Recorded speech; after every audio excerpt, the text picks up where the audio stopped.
दोस्तों पार्टनर का टीडीएस पे करने के लिए नया प्रोसेस क्या है। 1 अप्रैल 2026 से इनकम टैक्स के नियम बदल गए हैं, इसके बारे में डिस्कशन करेंगे।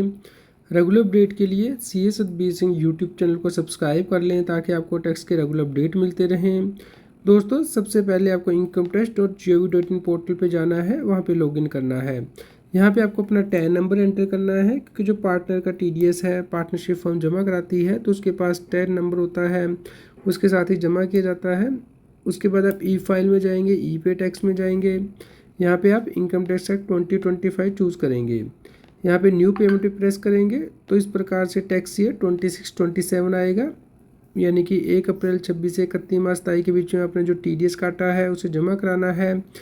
तो यहाँ पे टीडीएस एंड टीसीएस की ऑप्शन को इनेबल हो जाएगी, प्रोसीड बटन पर प्रेस करना है।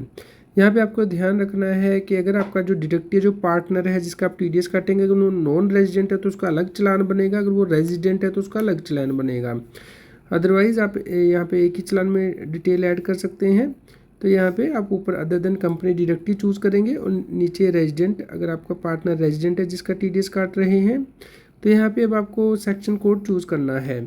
सेक्शन कोड सरकार ने चेंज कर दिए हैं, तो यहाँ पे 1067 आप चूज़ करेंगे तो इसका मतलब होगा कि salary, remuneration, commission, bonus, interest आप पार्टनर को पे करते हैं तो उसका टीडीएस जो है आप इस हेड के अंतर्गत जमा कराएंगे। यहाँ पे ध्यान रखना, अगर पार्टनर नॉन रेजिडेंट है तो आपको दोबारा चालान बनाना होगा एज एनआरआई। ऊपर आप other than company deductive select करेंगे और नीचे नॉन रेजिडेंट डिडक्टिव सेलेक्ट करेंगे और आगे जो कोड है वो सेम रहेगा 1067। एनआरआई के केस में भी जो सेक्शन कोड है वो सेम रहता है, लेकिन उसकी जो टीडीएस की रिटर्न है वो सेपरेट जाती है, इस बात का ध्यान रखना है।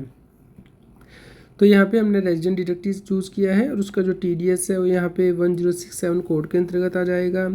उसके बाद नंबर ऑफ़ सेक्शन कोड आप एक से ज़्यादा ऐड कर सकते हैं। मान लीजिए कॉन्ट्रैक्टर का, प्रोफेशनल का, कमीशन का भी टीडीएस आप इसी चालान में पे करना चाहते हैं तो एक ही चालान में आप ऐड कर पाएंगे। यहाँ पे सेक्शन कोड जो है अकॉर्डिंगली इंक्रीज़ हो जाएंगे। आप अलग चालान भी बना सकते हैं। तो यहाँ पे उसके बाद आपको बैंक चूज़ करना है, जैसे कि आप नेट बैंकिंग से पे करेंगे, डेबिट कार्ड से, यूपीआई से। तो दोस्तों उसके बाद पेमेंट करने के बाद ई फाइल में जाके आप ई पे टैक्स में जाके पेमेंट हिस्ट्री में जाएंगे तो एक्शन के अंतर्गत 3 डॉट के अंतर्गत आप चालान को डाउनलोड कर पाएंगे।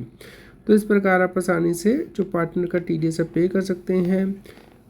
तो अगर आपका कोई क्वेश्चन हो तो आप हमें कमेंट करके ज़रूर बताएं और रेगुलर अपडेट के लिए CA Satbir Singh tax cell के टेलीग्राम चैनल को ज्वाइन कर लें और व्हाट्सएप चैनल को क्यूआर कोड स्क्रीन पे दिया गया है।